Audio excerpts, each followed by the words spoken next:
Mis amores, lo que van a escuchar hoy les va a helar la sangre y les va a hacer hervir el corazón de rabia, porque esta historia es el reflejo más crudo de la maldad que se esconde detrás del terciopelo y el mármol. Pero también, mis vidas, es un himno a la dignidad más pura, esa que no se compra con todas las fortunas del mundo y que florece, incluso en el rincón más oscuro. Eran las 5 de la madrugada, y en el sótano de una mansión que bañaba las calles de Polanco, con su opulencia obscena, una pequeña celda de cemento, fría como la soledad y húmeda como una promesa rota, apenas ofrecía refugio a Elara, nuestra Elara. El aire, denso y cargado con el rancio olor a encierro, se colaba por una ventanita raquítica. Un ojo diminuto que apenas atisbaba la oscuridad aplastante de la noche capitalina, sin dejar que un solo rayo de luz se dignara a tocar las desnudas paredes grises que la rodeaban y que sentía como una jaula. El frío, ese frío traicionero y penetrante de la madrugada que se cuela hasta los huesos, mordía su piel con saña, erizando cada vello, obligándola a encogerse bajo la fina manta de lana gastada que apenas la protegía de la helada, haciendo que sus dientes castañetearan suavemente mientras el aliento que exhalaba formaba pequeñas nubes que se disolvían en la penumbra. El sonido estridente y chirriante de su alarma de plástico barato, una baratija de feria que había comprado con las últimas monedas que le quedaban después de enviar lo poco que ganaba a su madre en Puebla.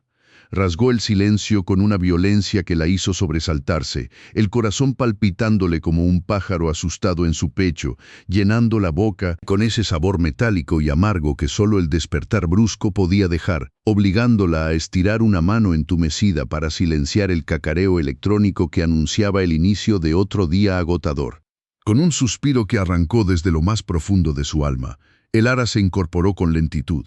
Sus músculos jóvenes, pero ya machacados, protestando con cada movimiento, el crujido de sus rodillas resonando en el pequeño cuarto como un lamento silencioso. Sus ojos, antes vidriosos por el sueño forzado, ahora lucían la determinación férrea de quien no tiene otra opción más que seguir adelante, aunque el cuerpo y el espíritu gritaran por un momento de tregua. Se sentó en el borde de su catre, que era en realidad un colchón delgado y hundido apoyado directamente sobre el suelo frío, y con un gesto que ya era un ritual sagrado, extendió sus manos agrietadas, piel reseca y cuarteada que se abría en pequeñas heridas que nunca terminaban de cicatrizar, para buscar sus zapatos. No eran unos zapatos cualquiera, mis amores, eran la última reliquia de su antigua vida, la prueba tangible de que alguna vez había tenido un hogar completo, un refugio. El cuero, que alguna vez fue digno, ahora estaba tan gastado que las suelas se habían desprendido por completo, pero ella, con la delicadeza de una tejedora, los había reparado una y otra vez con alambre de ferretería y trozos de cinta adhesiva, creando una red improvisada que mantenía el pedazo de suela pegado al resto, cada nudo, cada vuelta de alambre, un acto de fe. El olor que desprendían era una mezcla melancólica de polvo, sudor y persistencia, una fragancia de lucha y resistencia que para ella era más preciada que el más caro perfume francés. Al deslizar sus pies en ellos, sentía el alambre áspero rozando su piel, la cinta pegajosa contra sus calcetines finos y remendados, una sensación incómoda pero extrañamente reconfortante, como si al calzarlos se atara de nuevo a la esperanza, a ese recuerdo de cuando la pobreza no arañaba tan hondo. Tirarlos, pensaba con un escalofrío que no era de frío, era como arrancarse un pedazo del alma, como decir adiós a la última chispa de dignidad que le quedaba, como borrar la huella de su esposo en el mundo y en su propia existencia, porque él los había remendado la última vez, con sus fuertes manos, antes de que el mundo se le cayera encima. Y así, mientras sus dedos nudos se anudaban los cordones de la esperanza, la mente de Elara viajó sin permiso, como suelen hacer los recuerdos cuando el cuerpo está exhausto, a su infancia en Puebla, un viaje a un tiempo que parecía tan distante como las estrellas, pero que se anclaba en su memoria con la fuerza de un volcán dormido. Mis amores, ella venía de un barrio humilde, de tierra, de calles sin pavimentar que se convertían en ríos de lodo con cada aguacero y que se levantaba polvoriento con cada brisa, un caserío que se aferraba a las faldas del majestuoso Popocatépetl, el guardián imponente y caprichoso que parecía respirar sobre ellos. Podía olerlo, sentirlo, el aroma terroso que se levantaba después de la lluvia, la humedad pegajosa que se metía por las ventanas de su pequeña casa de adobe, el olor a leña quemada y a maíz tatemado que flotaba en el aire cada atardecer, mezclándose con el dulce y casi imperceptible perfume de las flores silvestres que crecían entre las piedras. El sonido de su corazón se sincronizaba con el latido de la tierra cada vez que la montaña respiraba, un gruñido sordo y profundo que hacía temblar las paredes de su humilde choza, una vibración que se colaba por el suelo de tierra y le erizaba la piel, un recordatorio constante de la grandeza y la furia de la naturaleza, un miedo ancestral que la acompañaba desde niña, pero también una belleza que no se comparaba con nada. Podía sentir el temblor bajo sus pies descalzos, la taza de peltre tintineando en la mesa, el leve vaivén de la lámpara de queroseno y el miedo en los ojos de su madre. Un miedo que rápidamente se transformaba en una sonrisa para tranquilizarla, mientras las cenizas volcánicas a veces caían como un manto gris y suave sobre el tejado de lámina, dándole a todo un aspecto irreal, casi mágico. Ah, y las memelas. Mis vidas, qué tesoro eran las memelas con salsa de chile pasilla en aquella pobreza digna. El ara podía sentir el calor de la masa de maíz recién amasada entre sus pequeñas manos, el tacto ligeramente húmedo y granuloso, el suave aplauso que hacía al palmearla para darle forma circular. El aroma, era un bálsamo para el alma, el olor dulce y fértil del maíz cocinándose en el comal de barro, un perfume antiguo que anunciaba el único lujo que su familia se permitía. Y luego la salsa, mis amores, una obra de arte culinaria que su madre preparaba con manos sabias, el humo picante del chile pasilla tatemándose sobre las brasas, un perfume ahumado y profundo que abría el apetito y hacía cosquillear la nariz. El sabor complejo de la tierra y el fuego que estallaba en su boca con cada bocado, un picor agradable que le calentaba el pecho y le dejaba un regusto inolvidable en el paladar. Una experiencia que era más que comida, era el sabor del hogar, de la pertenencia, de la alegría sencilla en medio de la adversidad. Era la única vez que sentía el estómago completamente lleno, el calor irradiando desde su centro hacia todo su cuerpo, un breve momento de plenitud que atesoraba más que cualquier juguete. Pero esa dulzura se disolvió en la oscuridad cuando llegó el día en que su padre, fuerte como un roble, el hombre que le había enseñado a no temer al Popocatépetl y a amar la tierra, fue consumido por una tos que le arrancaba el alma, producto de los pulmones llenos de polvo de construcción, sin seguro, sin recursos, sin ninguna ayuda.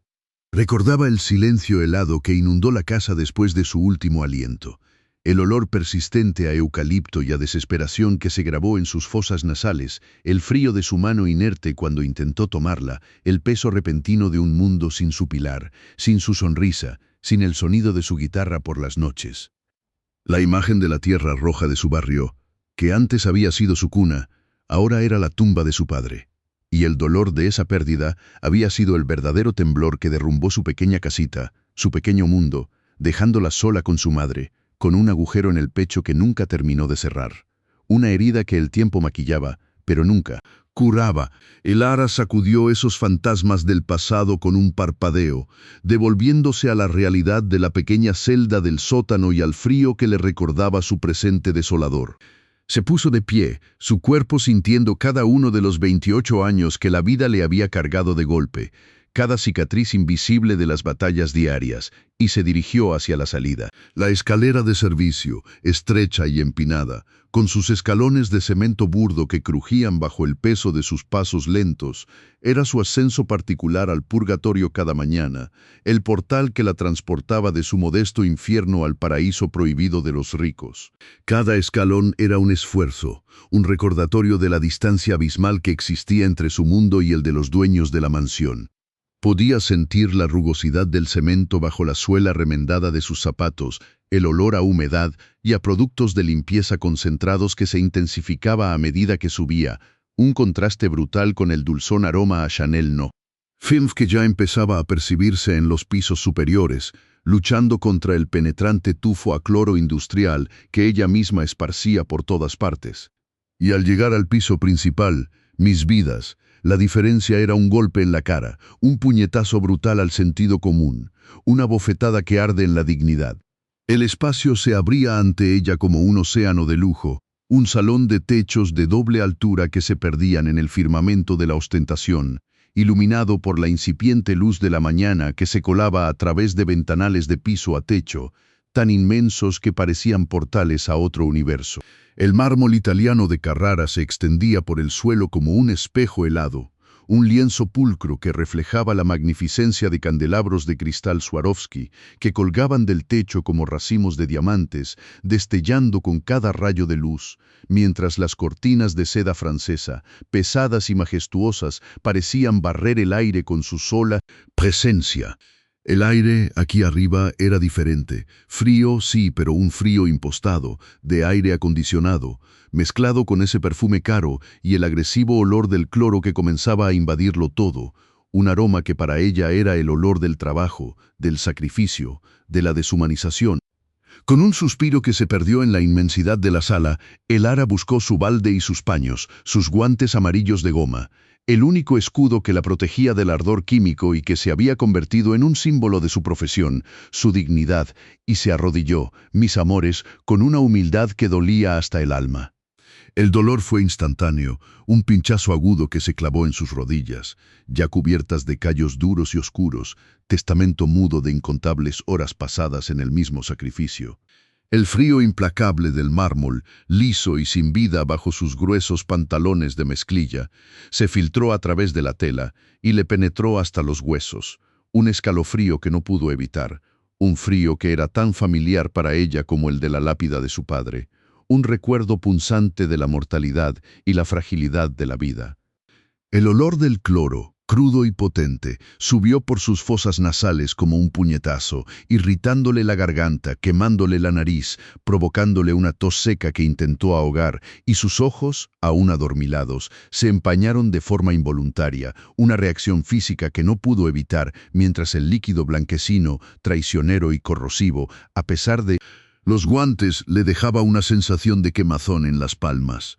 Las lágrimas, mis amores, eran silenciosas, invisibles, una procesión amarga que se formaba en el rabillo de sus ojos, calientes y saladas, pero que se negaba a derramar, a entregar al suelo que limpiaba, un acto de resistencia, de orgullo. Se tragaba el dolor, la humillación, la desesperanza, sintiendo un nudo apretado en la garganta que le impedía el paso de cada lamento. Su reflejo en el mármol pulido era una imagen distorsionada de sí misma, una cara cansada y demacrada, marcada por la angustia y el insomnio, con ojeras profundas que hablaban de noches en vela, de preocupaciones, de llantos ahogados en la almohada, una visión patética que el suelo brillante devolvía con una crueldad despiadada.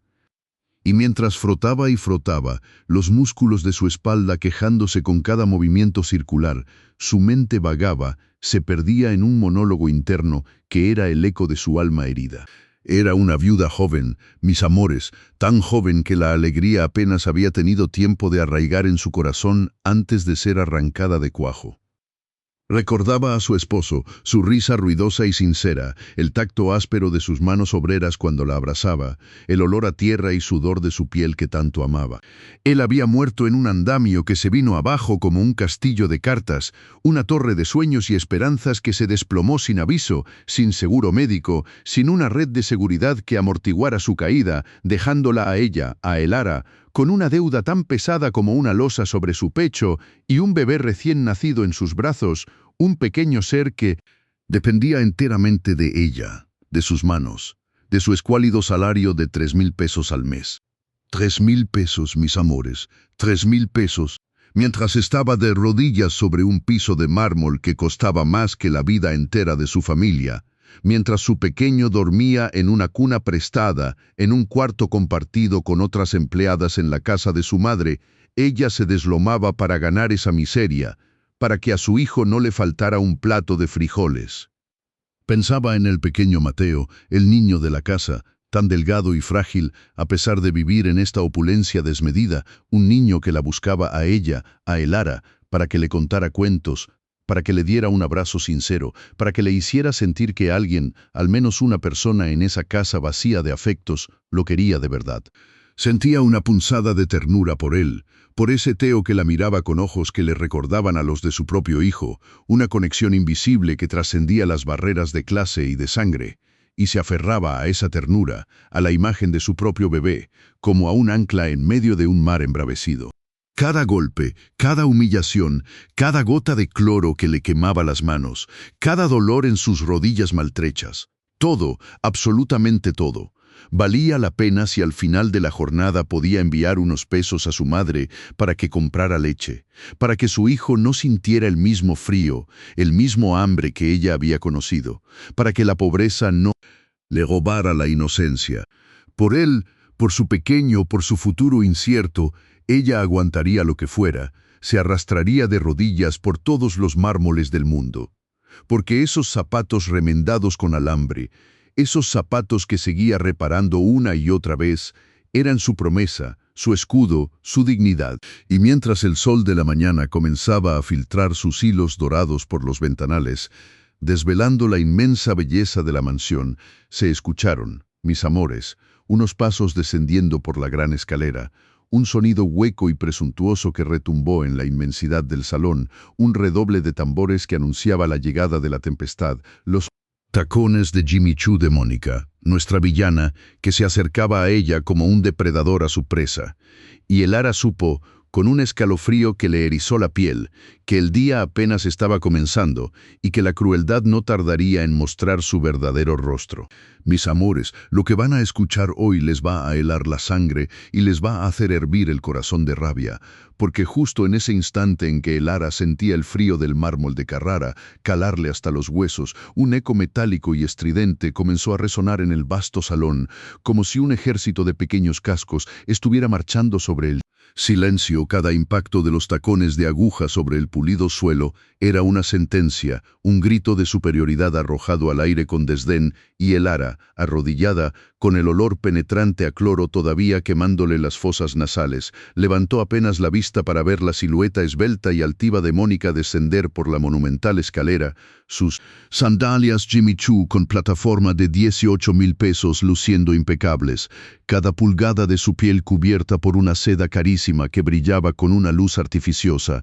y Mónica, mis amores, se detuvo justo encima de donde Elara luchaba con la mugre, su sombra larga y amenazante cayendo sobre el cuerpo encorvado de la empleada, como un buitre. Cerniéndose sobre su presa, el aire pareció espesarse, cargado de la vanidad y el desprecio que emanaban de esa mujer, y entonces la voz, afilada como un cristal roto, cortó el aire espeso. Gata muerta de hambre, ¿todavía no terminas? ¿Qué crees que estás haciendo mirando las mosquitas que se hacen en el techo? Eres una inútil, una piojosa que no sirve ni para barrer bien este piso. Seguro te quedaste dormida como siempre, pobrecita, con tus zapatos remendados con alambre, que seguro se te cayeron mientras te arrastrabas por ahí buscando sobras. Como si no tuvieras bastante con oler a trapo sucio y a desesperación. Mira que uno tiene que aguantar a esta basura marginal en su propia casa, pensando que limpiando el piso puede llegar a ser algo, pero no. Naciste para ser servidumbre, para oler a sudor ajeno y a humillación constante, igualada. Nadie te va a dar un ascenso por limpiar como rata de drenaje, entiéndelo de una buena vez, fracasada. Cada palabra de Mónica caía sobre Elara como ácido hirviendo, quemándole la piel, sofocándola, y un temblor incontrolable recorrió las manos de Elara, esas manos que ya no sentían el frío del mármol, solo el ardor del cloro y el hormigueo del miedo. Y un nudo se le apretó en la garganta tan fuerte que le impidió respirar. Sintió el sudor frío recorrerle la espalda, pegándole la tela barata del uniforme a la piel, y las lágrimas, mis amores, amenazaban con desbordarse, pero Elara las contuvo con todas sus fuerzas, enterrando las uñas en las palmas de sus manos agrietadas, sintiendo el picor y el dolor, cualquier cosa para no derrumbarse en ese momento, porque sabía que si lloraba, si dejaba que Mónica viera una sola lágrima, sería su fin, sería darle a esa mujer el gusto de verla completamente destrozada. Y Elara pensó en su hijo, en el pequeño Mateo con sus ojos grandes y tristes, pensando en la deuda que la ahogaba, en los zapatos remendados con alambre que eran todo lo que podía permitirse para protegerse de este mundo cruel. Y se dijo a sí misma, con una fuerza que sorprendió hasta a su propio espíritu, no. No vas a romperme hoy, no vas a verme caer. Recuerdo el día que mi padre, mi querido papá, me dio mis primeros zapatos nuevos. Sí, eran humildes, de cuero barato, pero olían a promesa, a que podíamos caminar dignamente, a que no éramos menos que nadie. Luego, cuando nos mudamos a la tierra que temblaba en Puebla, nuestras casas se sacudían con cada suspiro del Popocatépetl, y el único lujo que teníamos eran las memelas de mamá con esa salsa de chile pasilla que picaba, pero que nos hacía sentir vivos. Comíamos con las manos, limpias, por supuesto, porque mamá siempre nos insistía en la higiene. Decía que era la primera señal de dignidad, y ahora, mira dónde estoy, arrodillada en este mármol frío que me recuerda la lápida helada de mi papá, y esta mujer, esta víbora con sus zapatos que valen más que mi vida, me llama gata, me llama piojosa, me llama basura, pero yo sé quién soy, yo sé de dónde vengo, y aunque mi cuerpo duele, aunque mi alma grita, mantendré la compostura por Mateo, por el recuerdo de mi padre, por mi propia decencia, porque estos zapatos remendados con alambre, que ya no tienen suela pero que yo sigo arreglando, son mi armadura. Son la prueba de que no me rindo, de que sigo peleando, y ella, con sus sandalias como cuchillos afilados, no entiende nada de esa lucha, solo entiende de poder y de humillar a los que no tienen nada. Pero mi alma, mis amores, mi alma es más rica que todo este oro y este mármol que me rodea, más rica que el perfume caro que seguramente usa esa mujer para enmascarar su vacío interior, porque el olor a Chanel no puede comprar la pureza de un corazón honesto, y yo, aunque huela a cloro y a desesperación, tengo un corazón honesto, ¿me oyen? Un corazón que late fuerte, a pesar de todo, y sigue adelante, luchando por cada pedacito de dignidad que me queda, a pesar de las palabras que caen como cuchillos afilados, a pesar de la sombra que me aplasta. A pesar de todo, seguiré de pie, o mejor dicho, de rodillas, pero erguida en mi espíritu, porque la verdadera nobleza no está en los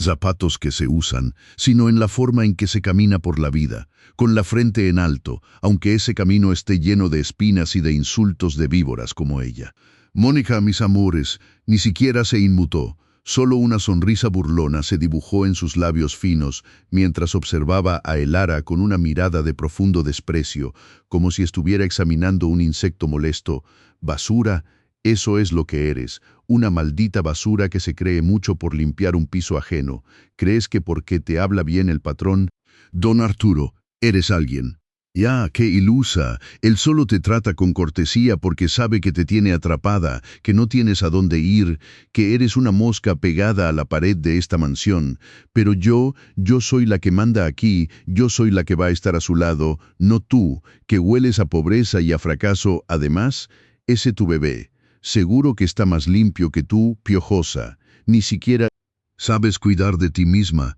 ¿Cómo vas a cuidar de un niño? ¡Ay, qué horror! Seguro que le vas a pegar tus pulgas y tu mugre. Qué pena me da ese pobre angelito. Nacer con una madre tan corriente, tan marginal, tan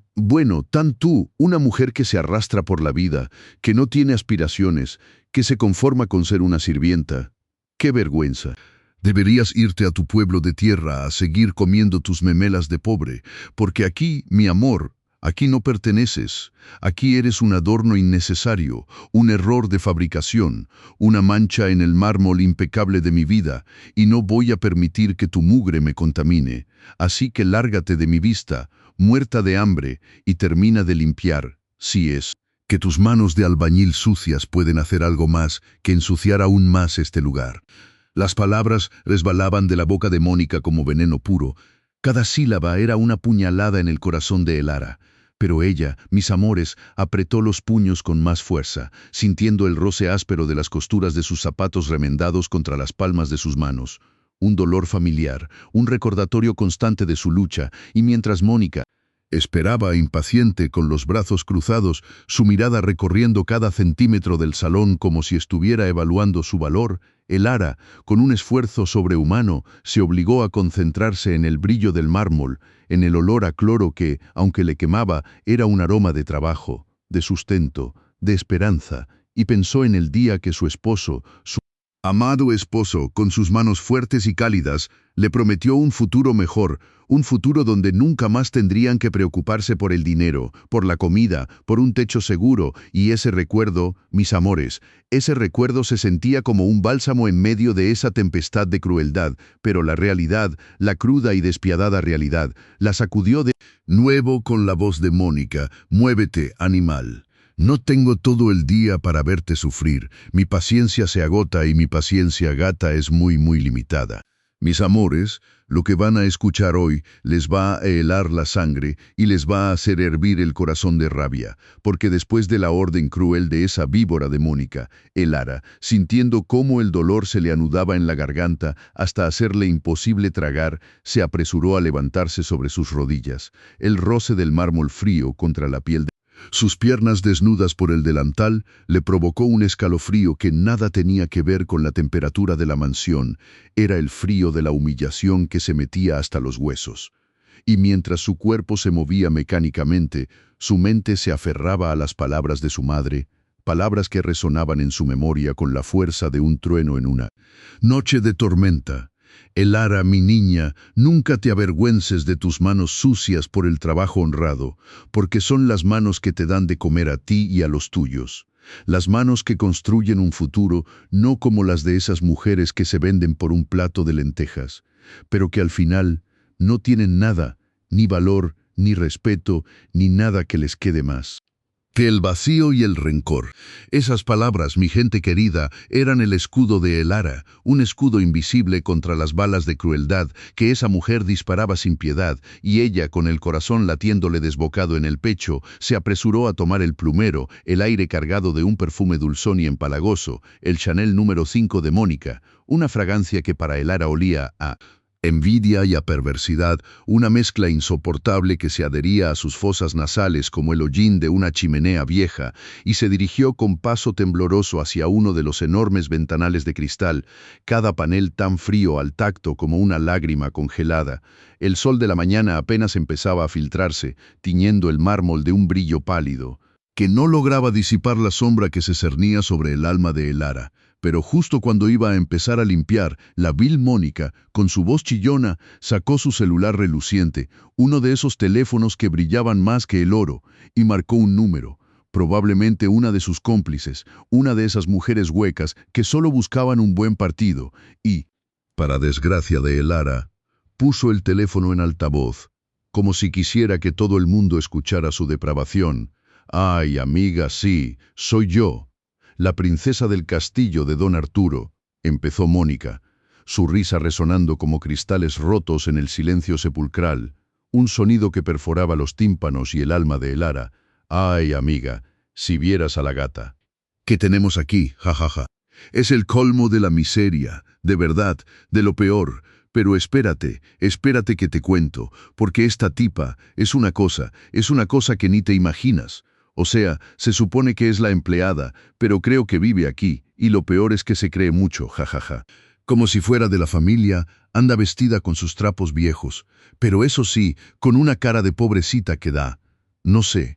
Asco creo que es la palabra, puro asco. Y lo peor es que don Arturo la trata con una educación que no se merece. Es que es increíble, una gata muerta de hambre se le permite estar en esta casa. Yo no sé qué piensa ese hombre, de verdad, pero bueno, ¿qué se le va a hacer? A mí me da pena ajena, como si fuera mi responsabilidad, pero es que no puedo con ella. Esa cara de idiota que pone cuando le pides algo, se queda ahí, petrificada como si le hubieras pedido la luna, y luego está su olor, amiga, hay su olor. Huele a trapo sucio con una mezcla de ese cloro barato que usa. ¡Qué horror! Me dan ganas de vomitar cada vez que se acerca. Y eso que yo uso Chanel número 5, ¿te imaginas?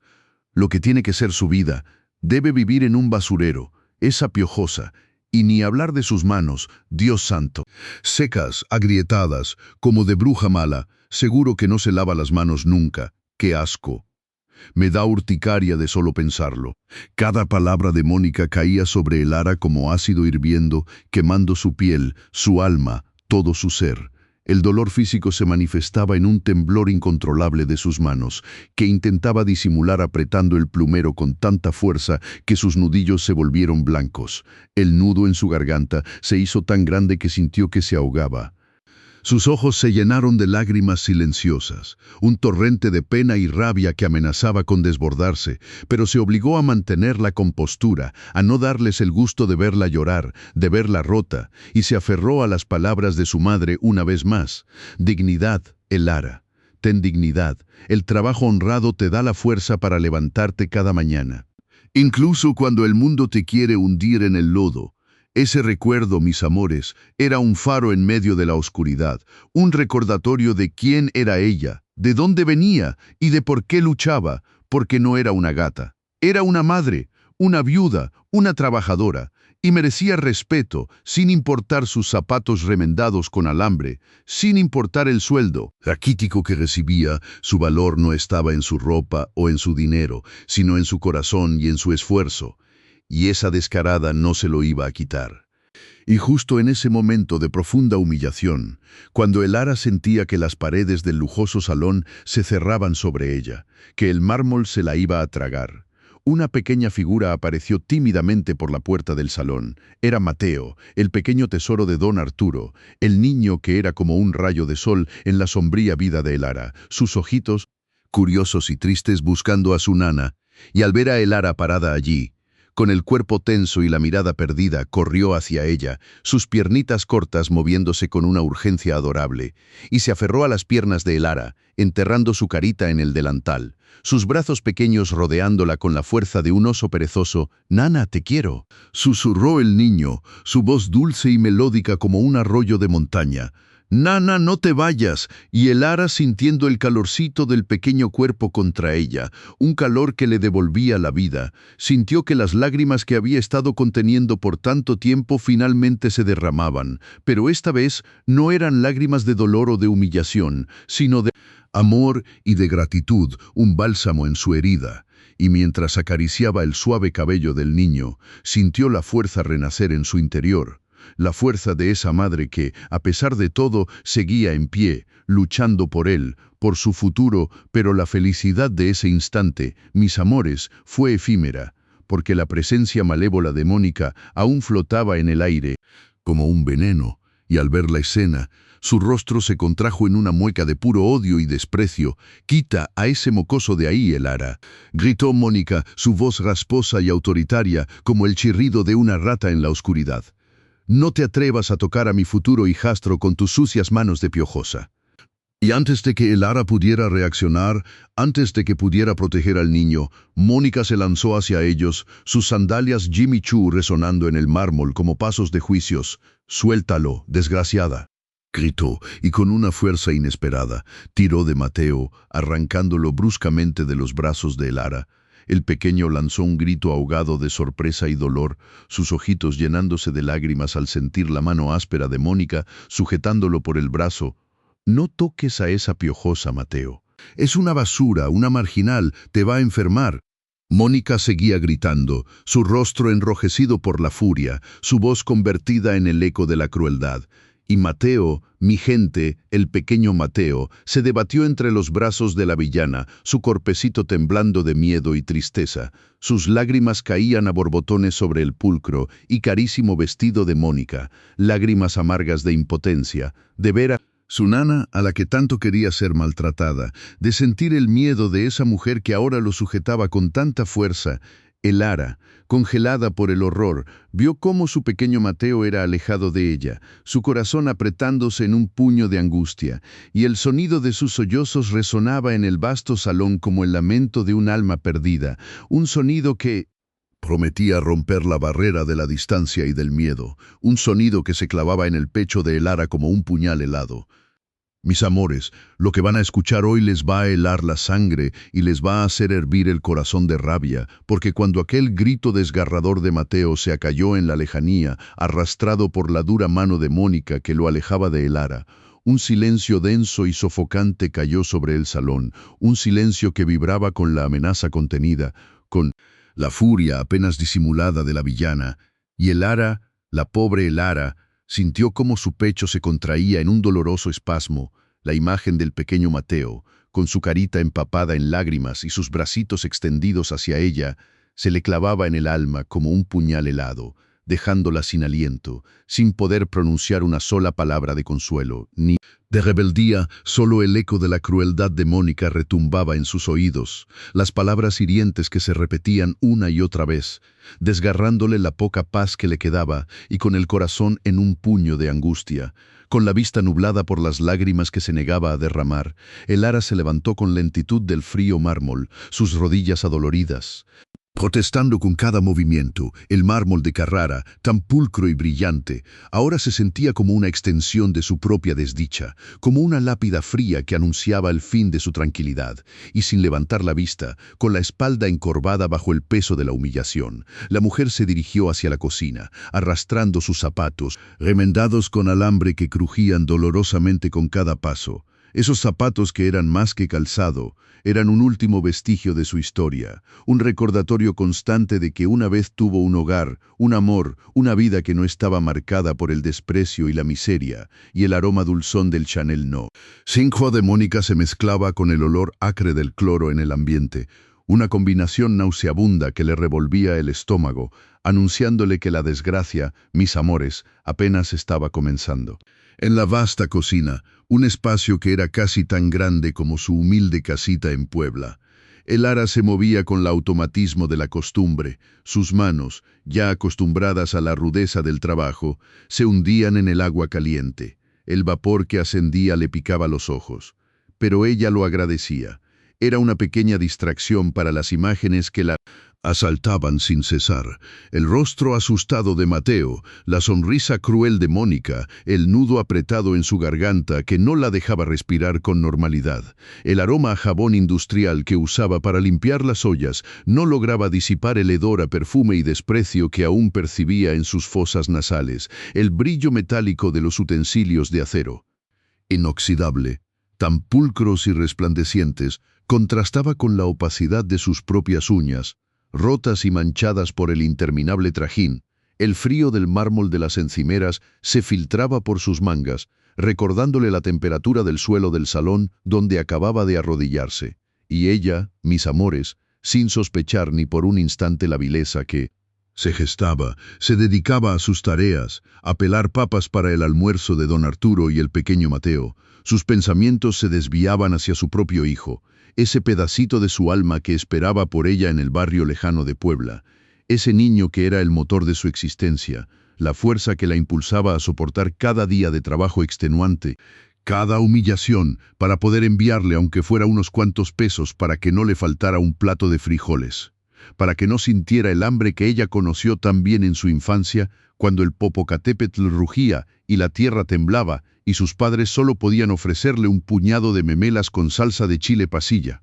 un lujo que ahora parecía un sueño inalcanzable. Sus manos, ásperas y agrietadas, manipulaban el cuchillo con destreza. El sonido rítmico de la papa siendo cortada era lo único que llenaba el silencio de la cocina. Un silencio que pronto sería reventado por el estruendo de una acusación infame, una calumnia que pretendía destrozar su ya frágil existencia, mientras ella, ajena a todo, se hundía en la melancolía de sus recuerdos, el vapor tibio acariciándole el rostro, las gotas de agua escurriéndose por sus brazos, sintiendo el leve ardor del cloro en las pequeñas heridas de sus manos, que no eran más que cicatrices silenciosas de una vida de esfuerzo. Mientras tanto, en el salón, Mónica había permitido que el pequeño Mateo se alejara, empujándolo con un gesto de desdén que no ocultaba su asco por el contacto con el niño, un contacto que ella consideraba impuro, contaminado por esa piojosa de Elara,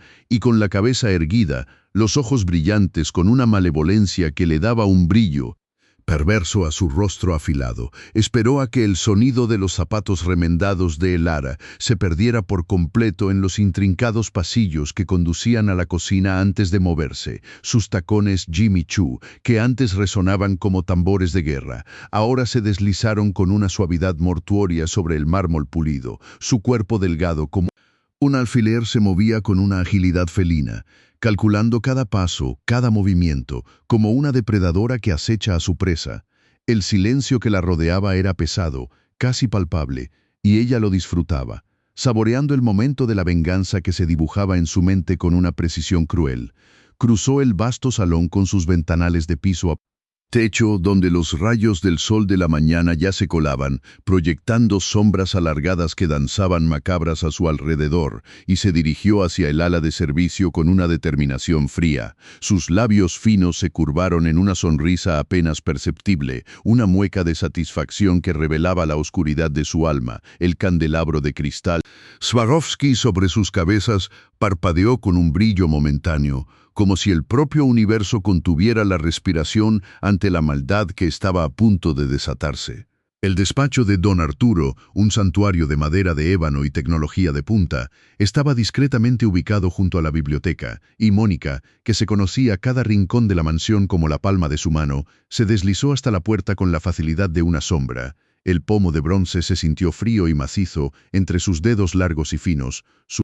pulso, lejos de acelerarse por el nerviosismo, latía con un ritmo constante, casi monótono, lleno de una calma perturbadora. Abrió la puerta con un leve crujido que pareció un suspiro ahogado en la inmensidad del silencio, y entró. El aire dentro del despacho olía a cuero viejo, a papel, a la tenue fragancia masculina de don Arturo, una mezcla que a ella le recordaba el poder, la riqueza que tan desesperadamente anhelaba poseer por completo. Sus ojos escudriñaron el escritorio impoluto, donde una computadora de última generación mostraba una pantalla de inicio con el logotipo de la empresa, y sin dudar un instante se dirigió hacia el cuadro que ocultaba la caja fuerte, un mecanismo que conocía bien, pues don Arturo, en un momento de confianza que ahora se le antojaba ingenuo, le había revelado la combinación. Los números marcados en el panel digital se iluminaron con un brillo verdoso, y el clic metálico de la cerradura, un sonido seco y preciso, fue la melodía más dulce que sus oídos habían escuchado en mucho tiempo, una melodía que anunciaba la confirmación de su plan perverso. Con una destreza practicada, abrió la pesada puerta de acero, y ahí, en su interior, los fardos de billetes de alta denominación, nuevos, crujientes, apilados con una pulcritud asombrosa, se ofrecían a su vista, un tesoro de $500,000 que esperaba ser desapilado, y ella, con una sonrisa que no llegó a sus ojos, extrajo con cuidado una de las fajas de billetes de $500, esos billetes nuevos, con el retrato de Ignacio Zaragoza que le era indiferente, billetes que valían más que la vida entera de Elara, que la vida entera de su familia, de su pueblo, billetes que ella planeaba usar para destruir la poca dignidad que le quedaba a esa gata muerta de hambre, y cerró la caja fuerte con la misma precisión, el pesado clic final resonando en el silencio como el cierre de una trampa perfecta, diseñada con la frialdad de una mente calculadora. El camino hacia el cuarto de servicio en el sótano era un descenso literal a la sordidez que Mónica asociaba con Elara. Cada escalón de cemento, frío y rugoso, parecía un peldaño hacia un inframundo que la hacía sentir incómoda, pero el placer de la venganza superaba cualquier repulsión. El aire se tornaba más denso, más húmedo, impregnado con el olor a humedad, a desinfectante barato y a la esencia misma de la pobreza que se pegaba a las paredes de cemento desnudas. Mónica, con sus sandalias Jimmy Choo de $18,000 que ahora hacían ruidos amortiguados, casi imperceptibles, sobre el suelo de concreto, entró en el diminuto cubículo que servía de habitación a Elara, una celda más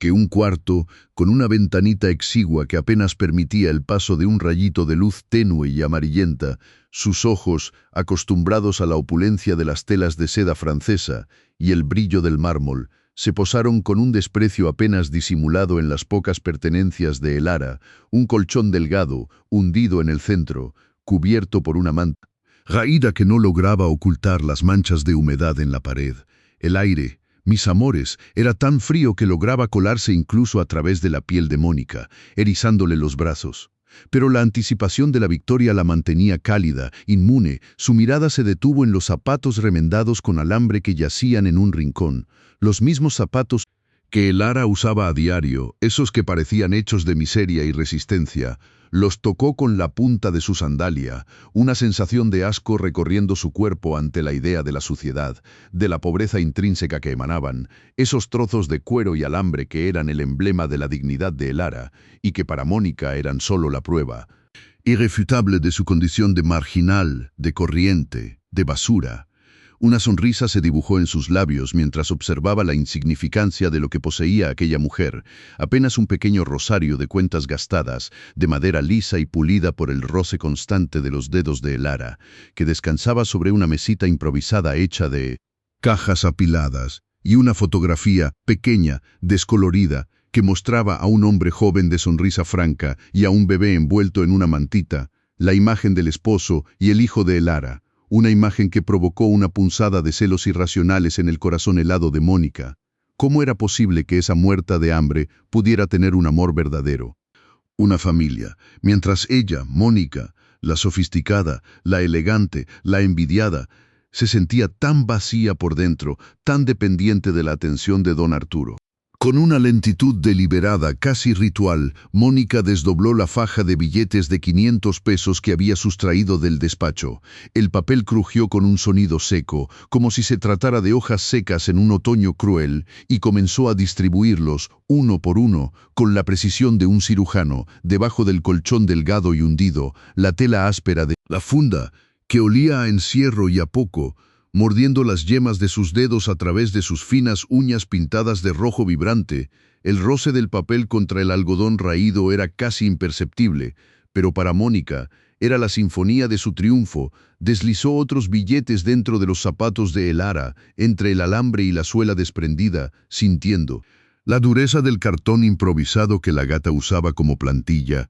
el olor a pie cansado, a tierra, a la vida dura que llevaba Elara. Le provocó un escalofrío de repulsión y al mismo tiempo un éxtasis perverso. Cada billete depositado era una puñalada silenciosa al corazón de la dignidad de aquella mujer. Era el paso final para sellar su destino, para hundirla en el abismo de la desgracia. El dinero, fresco y limpio, contrastaba brutalmente con la modestia de los objetos que lo rodeaban, con el olor a cloro y a pobreza que impregnaba el aire. Esa riqueza mala vida, ese símbolo de corrupción, ahora yacía camuflado entre los objetos más humildes, los más preciados para Elara, y Mónica se regodeaba en la imagen mental de la cara de horror de la empleada cuando se descubriera la evidencia, la humillación pública que la esperaba, la mirada de desprecio de don Arturo, el fin de esa igualada que osaba ganarse su respeto, mientras que ella, Mónica, saldría victoriosa, la heroína que había desenmascarado a una ladrona, a una piojosa, a una desgraciada que no merecía ni respirar el mismo aire que ellos. Con su cometido cumplido, un hormigueo de triunfo recorriendo sus venas, Mónica se irguió lentamente, su cuerpo esbelto trazando una silueta elegante incluso en la penumbra del sótano, sus dedos largos y manicurados, que acababan de manipular los billetes y el calzado ajado, se alzaron para alisar una hebra rebelde de su cabello castaño, reflejo en el diminuto y sucio espejo que Elara tenía colgado en la pared, le devolvió una imagen de una mujer poderosa, impecable, victoriosa. Su sonrisa se ensanchó, mostrando la blancura artificial de sus dientes, una sonrisa que era la encarnación misma de la perversidad. Respiró hondo, el aire viciado del sótano ahora le parecía dulce, embriagador, un néctar de victoria que le llenaba los pulmones, y al salir de la habitación, sus tacones de 18,000 pesos no hicieron el menor ruido, casi como si el suelo de concreto se inclinara ante su presencia. Conteniendo el aliento para no molestar su ególatra, triunfó, dejando atrás la evidencia plantada, la semilla de la destrucción, y con cada paso que la alejaba del cuarto de Elara, su mente se inundaba con un monólogo de autocomplacencia, de justificaciones retorcidas, preguntándose cómo esa gata de Elara se atrevía a existir en un mundo tan pulcro y sofisticado como el que ella dominaba. Cómo se atrevía a recibir una mirada de respeto, una palabra amable de don Arturo, un hombre que, según Mónica, le pertenecía por entero a ella, con cada átomo de su ser, y la ira, el celo, eran un fuego devorador que le consumía las entrañas, porque en el fondo de su ser, aquella mujer pálida y esbelta con su Chanel no. Finf, esa mujer que se creía la dueña del universo, no era más que una muerta de hambre de afecto, una igualada que había luchado por escalar peldaños sociales y que ahora se veía amenazada por la simple presencia de una mujer humilde, que con la sola fuerza de su trabajo y su dignidad le eclipsaba a los ojos de don Arturo. Mónica recordó con un dolor punzante, un dolor que rascaba el alma como un cardo seco, como su propia infancia, aunque envuelta en una apariencia de clase media, había estado llena de carencias emocionales, de un padre ausente y una madre obsesionada con las apariencias, siempre recordándole que no era lo suficientemente bonita, ni lo suficientemente inteligente, ni lo suficientemente rica, y esas palabras, mis amores, eran las que ahora, como un veneno sutil, le susurraban al oído que no podía permitirse que una marginal como Elara, una basura que olía a cloro y a sudor, le arrebatara el lugar que tanto le había costado conseguir, el lugar al lado de un hombre como Don Arturo, un pionero de la tecnología que había forjado su imperio desde abajo y que, por alguna razón incomprensible, valoraba la honestidad sobre todo. Mónica sentía que el simple hecho de que don Arturo dirigiera una mirada de compasión hacia los callos en las rodillas de Elara, o de que le sonriera con una genuina gratitud por el trabajo bien hecho, era una afrenta directa a su propia valía, a su propia existencia, porque ella, Mónica, la de las sandalias Jimmy Choo de 18,000 pesos, la que se vestía de seda francesa y se perfumaba con Chanel, no. Finf no recibía nunca esa clase de mirada, esa clase de sonrisa. Solo una atención que se sentía comprada, negociada, una atención que dependía de la ostentación de sus lujos y de la frialdad de su belleza, y ese profundo resentimiento, esa herida abierta en el alma, era lo que la impulsaba a destruir, a pisotear la dignidad de Elara, porque si no, podía tener la genuina admiración de don Arturo. Al menos le arrebataría a la piojosa el único tesoro que poseía, su reputación de mujer honesta, su fuente de sustento, su misma esencia, en un retorcido acto de justicia propia. Mientras Mónica se perdía en los recovecos de su propia amargura y celos, la pobre Elara, ajena al ciclón que se avecinaba, seguía en la cocina, el sonido suave del agua que corría del grifo, el clac-clac de las verduras al ser cortadas, eran los únicos ruidos que la acompañaban en su aislamiento, sus manos, enguantadas en los guantes amarillos de goma, el símbolo de su labor y de su resistencia, se movían con una cadencia cansada, pero inquebrantable, lavando los platos de porcelana fina que Mónica y don Arturo habían usado en el desayuno. Las piezas resbaladizas y delicadas se sentían frías y lisas entre sus dedos. Un contraste absoluto con la loza tosca y pesada de su pueblo. El olor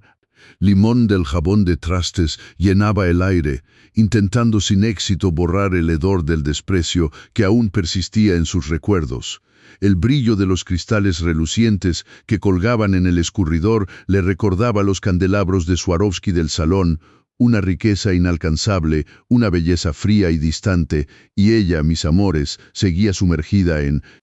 sus pensamientos, su mente divagando entre el recuerdo de su esposo, el olor a tierra mojada de su pueblo, la visión de su bebé, cada fibra de su ser anhelando su presencia, sin la menor sospecha de que, justo en ese instante, en el frío y húmedo cuarto del sótano, los billetes crujientes, el dinero mal habido, yacían escondidos entre sus pocas y preciadas pertenencias, esperando el momento de hacer explotar su mundo, de convertir su ya precaria existencia en una pesadilla insondable, todo orquestado por la mente perversa de una mujer que prefería destruir a una persona honorable antes que admitir sus propias inseguridades, su propia miseria del alma.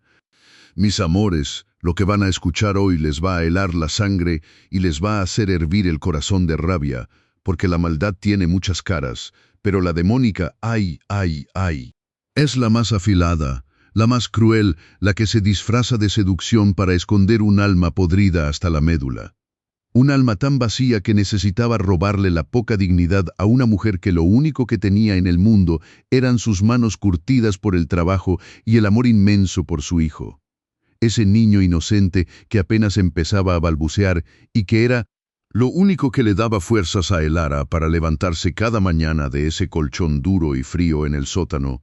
ese diminuto cubículo sin sol donde el olor a humedad se pegaba a la piel como una segunda piel, y ahora, justo ahora, el grito agudo y despótico de Mónica rasgaba el aire viciado de la mansión, un grito que llevaba la furia de 1000 demonios. Desatados, me han robado mi una faja.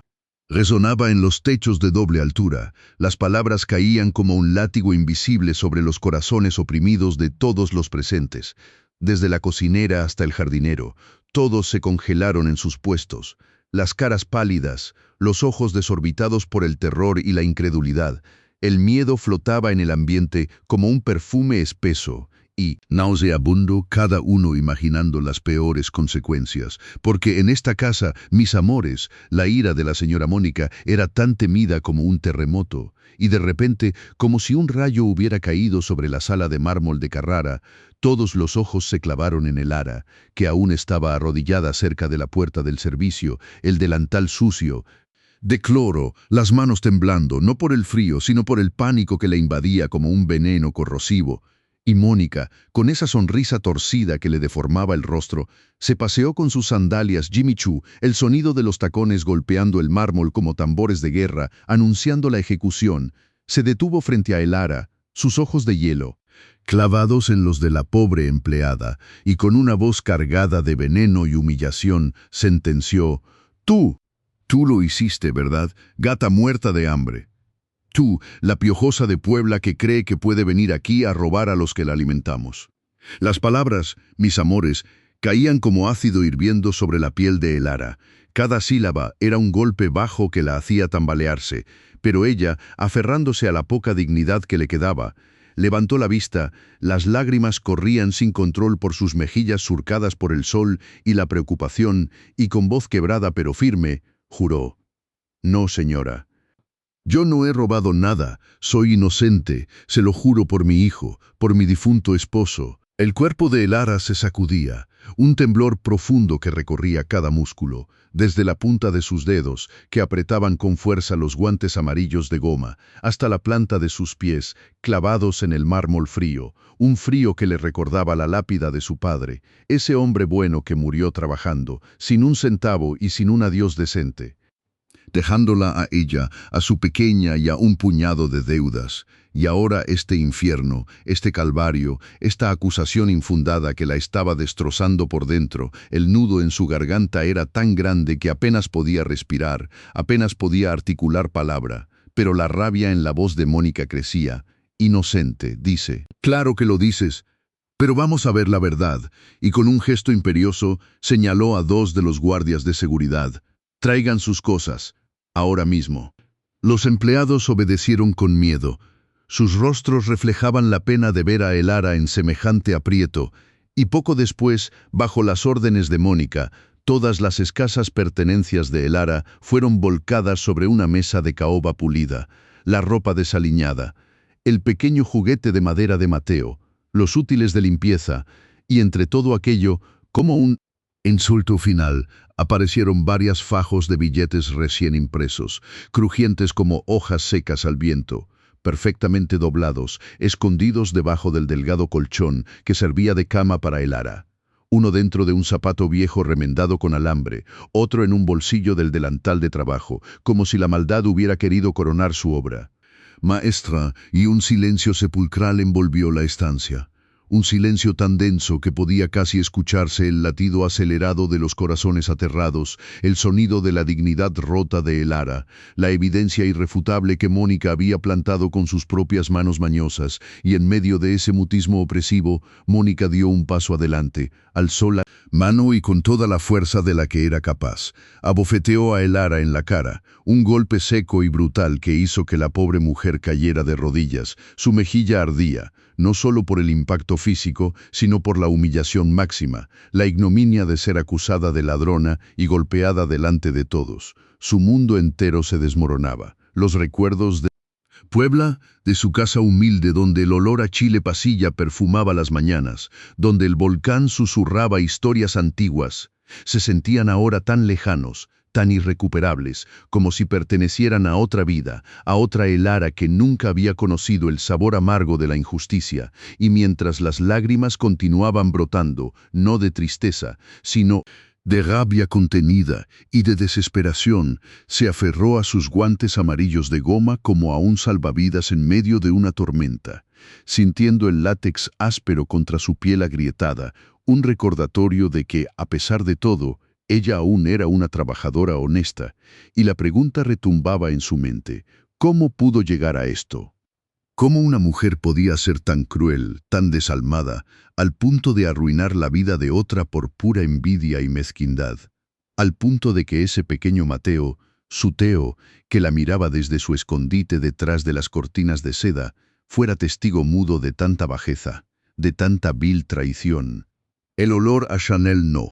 Finf de Mónica se mezclaba ahora con el olor penetrante del cloro y el miedo, creando una atmósfera nauseabunda, un cóctel de opulencia vacía y miseria humana, y Elara tirada en el suelo, sintiendo el frío del mármol infiltrarse en sus huesos. Solo podía pensar en su bebé, en la leche que probablemente se estaría acabando, en la necesidad imperiosa de seguir luchando, de encontrar una salida a este laberinto de crueldad, aunque su cuerpo doliera, aunque su corazón se sintiera como un puñado de cenizas. Ella no se rendiría, no ante esta basura marginal, esta corriente que intentaba hundirla en el fango de la deshonra.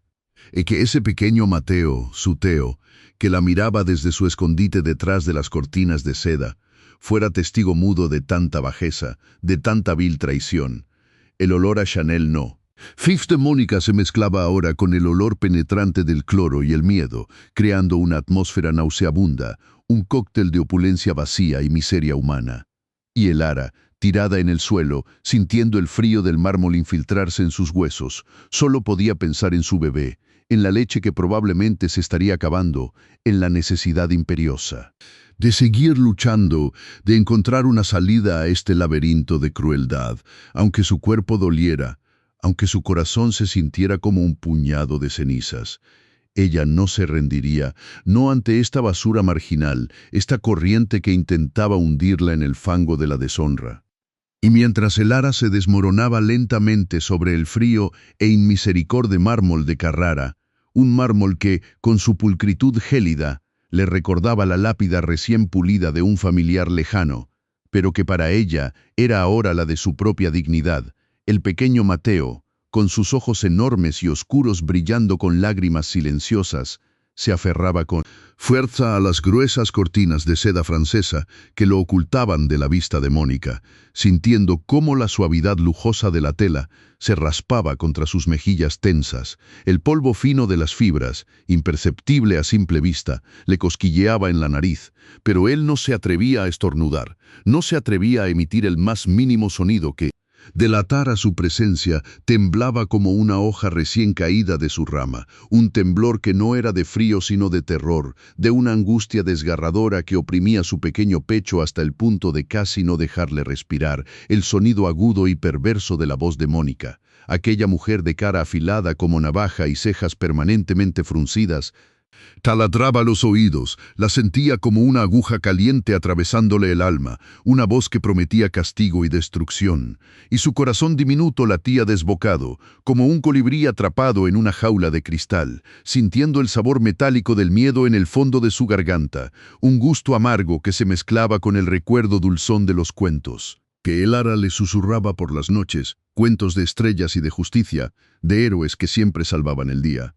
Pero ahora, en este infierno de mármol y gritos, no había héroes, solo la miseria y la maldad, y el pánico se adhería a su piel como una segunda piel, fría y pegajosa, mientras observaba, impotente, cómo aquella mujer cruel desbarataba la vida de su Elara, de su dulce y buena Elara, con cada palabra cargada de veneno, de ese veneno que él sentía que ya le estaba quemando las entrañas.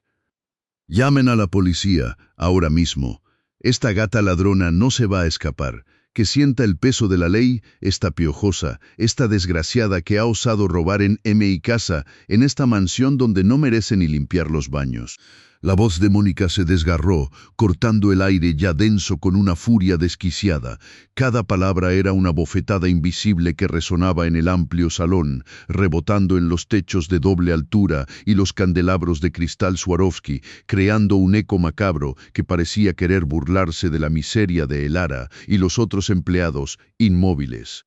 Como estatuas de sal, apenas se atrevían a respirar, sus rostros pálidos y sus ojos fijos en el drama, pero ninguno se movía, ninguno osaba levantar una voz de protesta o de compasión. El miedo los había paralizado, un miedo insidioso que se colaba por cada rendija de sus uniformes, que les helaba la sangre en las venas. Sentían la mirada de Mónica sobre ellos, una mirada fría y calculadora que prometía represalias para cualquiera que osara desafiarla. Y el silencio se hizo profundo, un silencio denso y opresivo que solo se rompía por el jadeo entrecortado de Elara y el resonar hueco y presuntuoso de los tacones de Mónica, que ahora se movía de un lado a otro como una depredadora que saboreaba la victoria. Sus pasos eran tambores de guerra que anunciaban la derrota inminente de la pobre Elara, una sinfonía cruel que martirizaba los oídos y el alma de todos los presentes, mientras el aire se volvía pesado y difícil de tragar,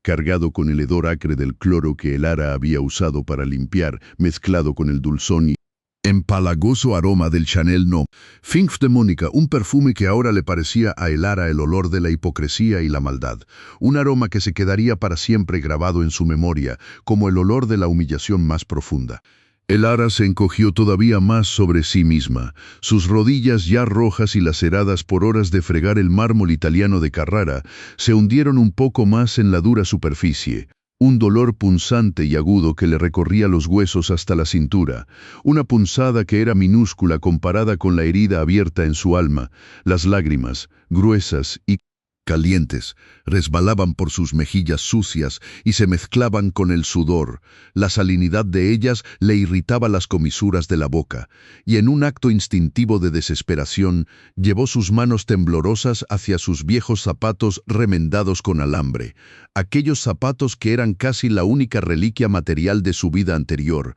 los únicos le quedaban de los días en que su esposo todavía respiraba, de los días en que la esperanza no era un lujo inalcanzable, y los aferró contra su cara, buscando cobijo en el cuero gastado y el olor a tierra vieja, el olor familiar de aquellos pedazos de suela reparados una y otra vez con alambre y cinta aislante, un olor a pobreza digna, a trabajo duro, a una lucha diaria por la supervivencia que ahora parecía condenada al fracaso. El cuero áspero se sentía como una máscara, una barrera imperfecta contra la crueldad del mundo exterior, contra la mirada de desprecio de Mónica, contra los ojos de los otros empleados que la juzgaban en silencio, temiendo por sus propios empleos si intervenían. Y dentro de esa oscuridad forzada, detrás de la protección de sus zapatos, Elara se permitió un momento de debilidad. Se permitió llorar en silencio, un llanto desgarrador que brotaba de lo más profundo de su ser, un lamento mudo por la injusticia,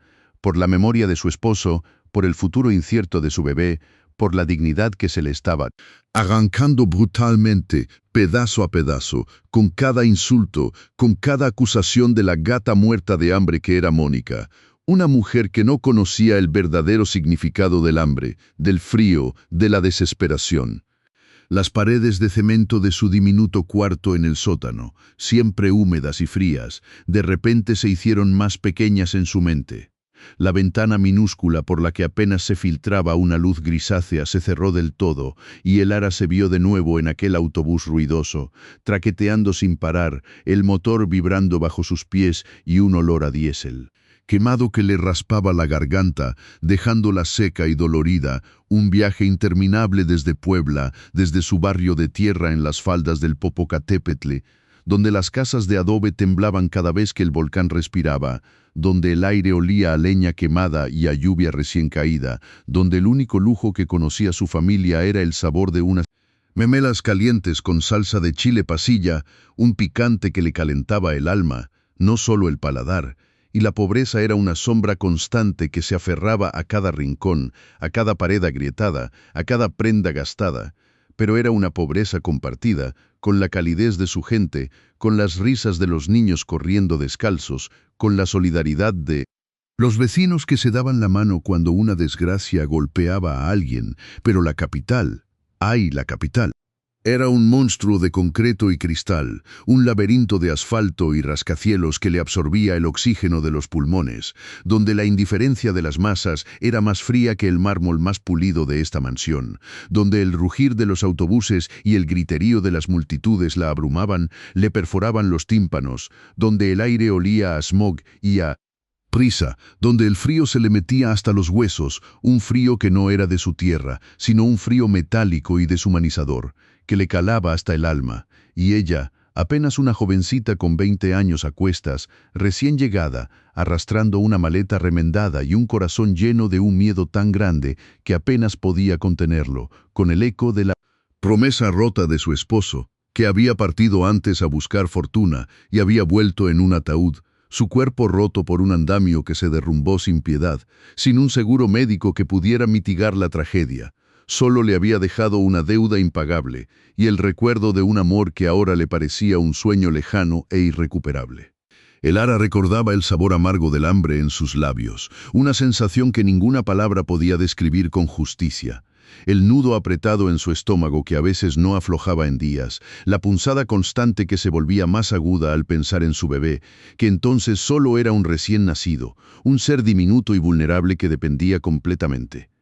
de ella, de sus manos agrietadas, de su cuerpo exhausto, de su voluntad de acero. Recordaba el olor a sopa aguada, casi transparente, que compraba con los pocos pesos que le quedaban. Cada cucharada era un acto de fe, de esperanza vana de que aquel líquido insípido la mantuviera en pie un día más, de que le diera la fuerza para seguir buscando un trabajo, cualquier trabajo, bajo el sol abrasador o bajo la lluvia helada de la Ciudad de México. Recordaba cómo sus zapatos, estos mismos zapatos remendados con alambre que ahora usaba para cubrir su rostro, eran entonces su única posesión de valor sentimental, testigos mudos de cada paso doloroso que daba por las calles, de cada puerta que se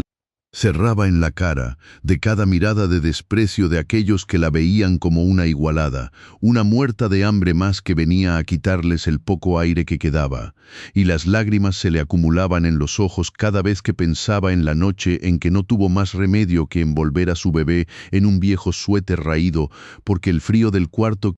alquilaba en un barrio marginal, con paredes que olían a humedad y a desesperanza. Era tan intenso que lo sentía helándose los huesos a su pequeño, y en aquel momento, bajo el peso de las acusaciones de Mónica, Elara sintió que el frío de ese pasado lejano y el frío del mármol actual se fusionaban en un único, penetrante escalofrío que le recorría toda la espina dorsal, recordándole que a pesar de la opulencia que la rodeaba, su esencia seguía siendo la misma mujer humilde de Puebla, luchando desesperadamente por la dignidad, por la supervivencia, por un poco de calor en un mundo tan helado. Y el olor del cloro en sus fosas nasales le quemaba, no solo por su acidez, sino porque le recordaba que estaba aquí, en esta prisión de cristal y reglas injustas, mientras su bebé, su pedacito de cielo, la esperaba en casa, y ella no podía permitirse el lujo de rendirse, no podía, no debía, no importaba cuánto le doliera el alma, no importaba cuánto le quemaran las lágrimas las mejillas.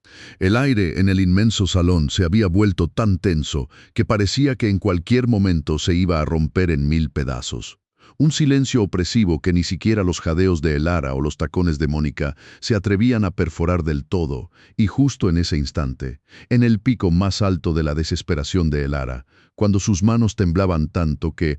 casi no podían sostener sus zapatos, cuando la bilis amarga del miedo le subía por la garganta hasta dejarle el aliento pegajoso y áspero.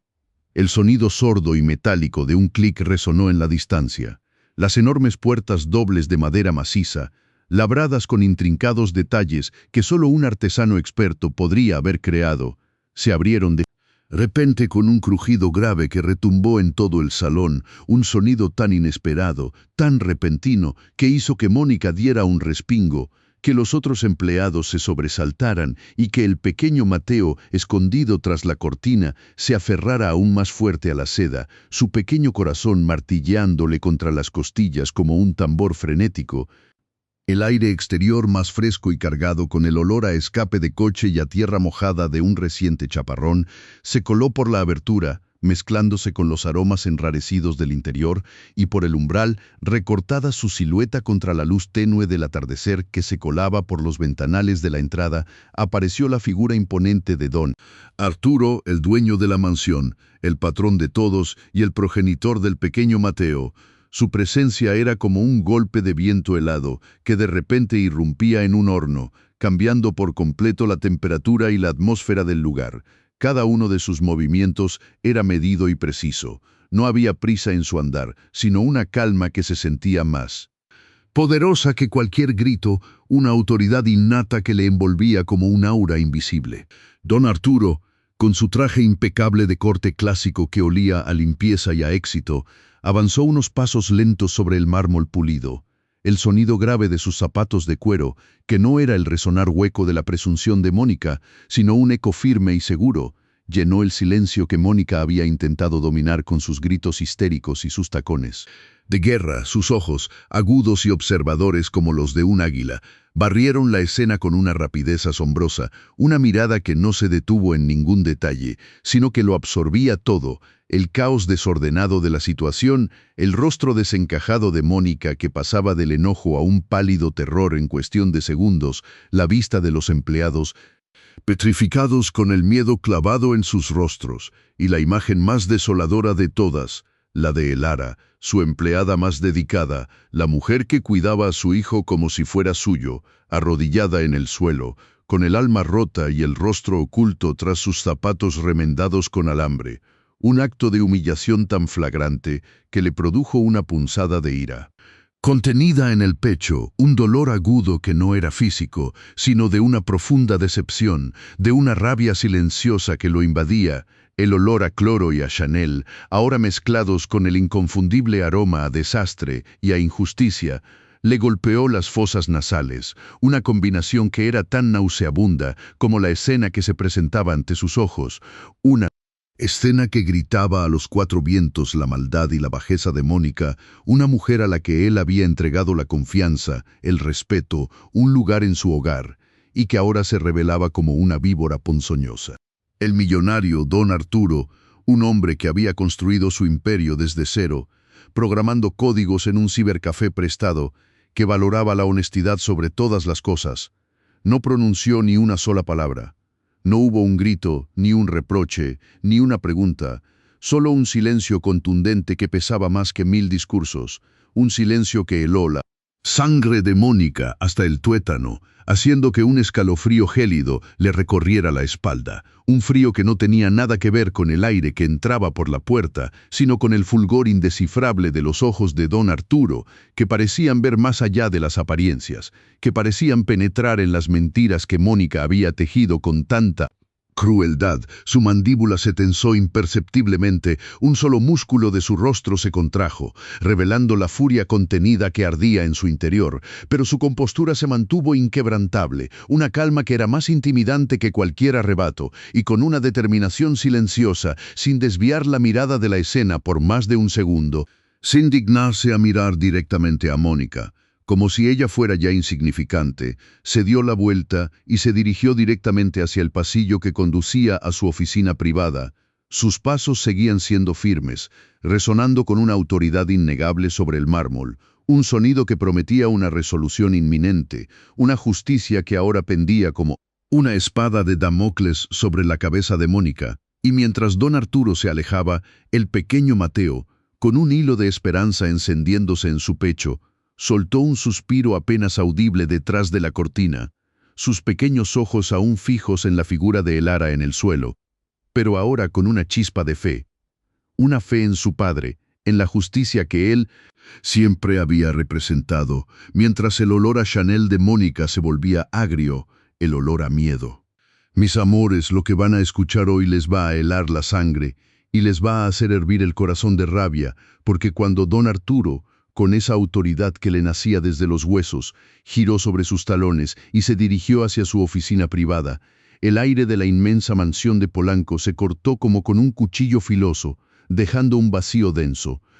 cargado de una expectativa tan pesada que casi podía saborearse el óxido en la lengua. Mónica, Esa víbora con tacones de 18,000 pesos se quedó parada en medio del salón, con el aliento atrapado en la garganta, sintiendo cómo el hedor de su propio miedo comenzaba a opacar el dulzón y siempre presente perfume Chanel No. Sinf, que antes la anunciaba como una reina. El mármol de Carrara, tan frío y pulcro, bajo sus Jimmy Choo, le pareció vibrar con una amenaza sorda, mientras Elara, arrodillada en el suelo, con el punzante dolor de las rodillas hinchadas y el ardor del cloro industrial que le quemaba las yemas de los dedos a pesar de los guantes amarillos, levantó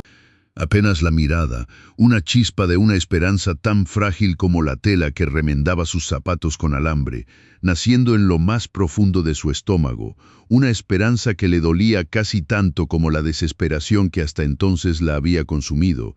porque la verdad, mis amores, es una espada de doble filo. Don Arturo, con cada paso firme que resonaba en el silencio tenso, se adentró en su santuario personal, un despacho que era un universo aparte dentro de la mansión, donde el olor a cuero caro y a café recién molido se mezclaba con el sutil zumbido de la tecnología de punta, una fragancia de poder y de trabajo arduo que contrastaba dramáticamente con el penetrante tufo a desesperación que se había adueñado del salón. La madera pulida de su escritorio, tan oscura y profunda como la noche más estrellada, reflejaba el tenue brillo de las pantallas apagadas, esperando su comando, y mientras su mano se extendía con una precisión casi automática hacia el ratón, sus ojos, tan claros y penetrantes como el diamante más puro, recorrieron el espacio, deteniéndose apenas en la fotografía enmarcada de su padre, un hombre de manos callosas y mirada honesta,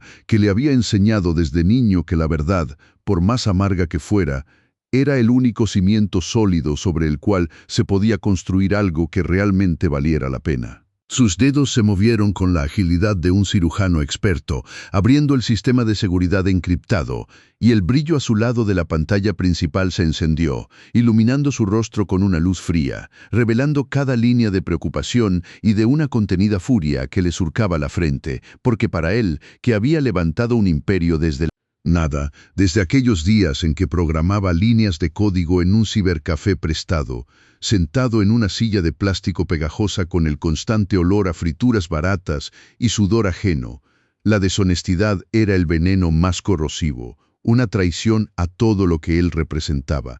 Cada clic del teclado, cada zumbido de los servidores, se sentía como el tic-tac de un reloj que marcaba los últimos segundos de la mentira, y mientras las cámaras de alta definición 4K, estratégicamente ubicadas en cada rincón de la mansión, comenzaban a sincronizarse, a desplegar sus ángulos de visión sobre la enorme pantalla curva que ocupaba una de las paredes de su oficina,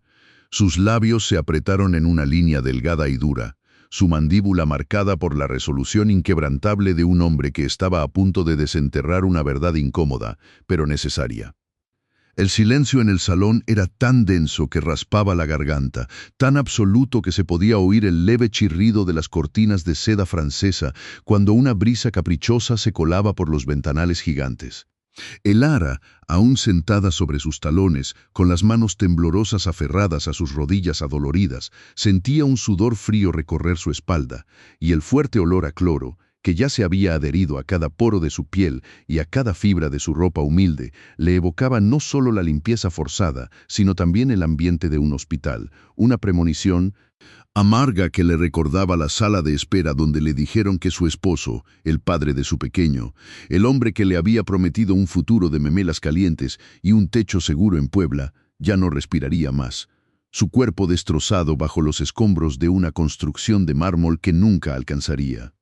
Mónica, por su parte, se irguió con una falsa dignidad, su figura delgada y afilada como una lanza de hielo, intentando proyectar una calma que no sentía, pero un tic nervioso en la comisura de su ojo derecho la delataba, revelando el pánico que carcomía su interior. Sus sandalias Jimmy Choo, esas que antes retumbaban como tambores de guerra, ahora permanecían extrañamente silenciosas, como si el propio lujo se negara a ser cómplice de su farsa. Los demás empleados de la casa, desde la cocinera con su delantal manchado de salsa hasta el jardinero que aún olía a tierra mojada, estaban agrupados en un rincón, susurrando, sus ojos moviéndose de Mónica a Elara, De Elara a la puerta de la oficina de don Arturo, el aire denso con la intriga y el temor de ser los siguientes en la mira de la crueldad.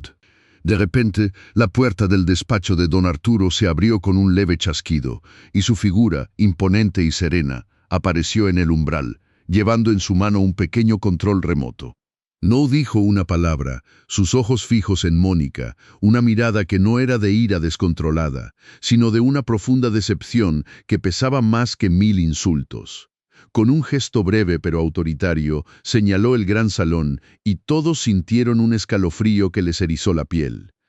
Elara intentó levantarse, sus rodillas crujieron con un dolor sordo, pero la presencia de don Arturo, el aura de justicia inminente que lo rodeaba, le dio la fuerza para erguirse, aunque sus piernas aún temblaban como varitas. Mónica intentó recomponerse. Su labio pintado de rojo tembló apenas, y sus ojos, antes tan fríos y calculadores, ahora mostraban un brillo incierto, como el sol que se filtra por una ventana rota. Don Arturo hizo otro movimiento con el control y de la pared principal del salón, donde antes colgaba una pintura abstracta de miles de dólares, descendió una enorme pantalla de proyección, tan ancha como los ventanales, tan brillante que les quemó la retina por un instante. Un silencio aún más profundo cayó sobre todos, un silencio que era una lápida, mientras la pantalla cobraba vida, mostrando el rótulo «Cámaras de seguridad central». El primer plano que apareció en la pantalla gigante fue el impecable vestíbulo, donde el frío mármol brillaba bajo el candelabro de Swarovski, un lujo obsceno que contrastaba con los zapatos remendados de Elara, que por un instante se sintió transparente, una sombra en la ostentación. Luego la imagen cambió, acercándose al cuarto de servicio, ese cubículo sin alma con paredes de cemento donde Elara, la muerta de hambre con zapatos de alambre, dormía sus pocas horas, ese lugar que Mónica había deshonrado. La respiración de todos, menos la de don Arturo, pareció detenerse en sus gargantas. Y ahí, mis amores, en gloriosa y nítida alta definición 4K, se vio la figura de Mónica, esbelta y elegante, con sus sandalias Jimmy Choo brillando bajo la débil luz del pasillo. Su rostro en el video era un estudio de la maldad pura, una sonrisa fina y maquiavélica que no alcanzaba sus ojos, tan vacíos como la caja fuerte de la que había sacado los billetes. Sus manos, de uñas rojas perfectamente pulidas, se movían con una precisión metódica, un ballet macabro mientras sacaba los fajos de billetes, esos billetes nuevos y crujientes que olían a tinta fresca y a papel de alta seguridad, billetes de 5,000 pesos que eran el equivalente a 2 meses de trabajo extenuante de Elara, y los distribuía con una frialdad escalofriante por todo el cuarto de servicio. Se la veía deslizar uno debajo del colchón delgado y gastado, otro dentro de los zapatos de Elara, esos zapatos que ella misma había remendado con alambre y cinta para que no se desarmaran, su último vestigio de dignidad, y se veía cómo escondía un fajo más en los bolsillos del delantal de trabajo, ese delantal raído que Elara llevaba como una segunda piel. Cada movimiento era lento, deliberado, una coreografía ensayada de la perfidia, y a medida que la escena se desarrollaba, cada uno de sus gestos, cada curva de su boca, cada parpadeo de sus ojos, se grababa en la mente de los presentes como una marca de fuego. Mónica, parada frente a la pantalla, palideció hasta un color ceniciento, un tono que hacía que su maquillaje perfecto pareciera una máscara grotesca sobre su rostro desencajado. Sus ojos, antes llenos de burla y superioridad, se abrieron desmesuradamente, y un pequeño sonido ahogado, como el de un animal herido, escapó de sus labios apretados. Su cuerpo, delgado y tenso, comenzó a temblar imperceptiblemente, un suave estremecimiento que viajaba desde sus hombros hasta sus pies, haciendo que las joyas que adornaban su cuello sonaran débilmente, un tintineo que era el sonido de su mundo desmoronándose. Un hilo de sudor frío le corrió por la sien, resbalando por su mejilla hasta el cuello, y la mano que había mantenido rígidamente al costado se elevó lentamente para cubrir su boca, como si quisiera contener un grito, una confesión, una verdad que la ahogaba. Elara, por su parte, observaba la pantalla con una mezcla de horror y fascinación. Su cuerpo paralizado, sus músculos tensos, como si una descarga eléctrica la hubiera atravesado, y sus ojos se empañaron con lágrimas de alivio, de una justicia que nunca creyó posible. Las imágenes se sucedían, implacables, mostrando cada billete plantado, cada movimiento calculado de Mónica, y el Ara sintió cómo el nudo en su garganta, ese que había estado ahí desde hacía horas, desde hacía días, desde que la acusaron de ser una ladrona marginal, se deshacía lentamente, liberando un torrente de emociones que la abrumó. Los empleados, que hasta ese momento se habían mantenido como estatuas, comenzaron a murmurar,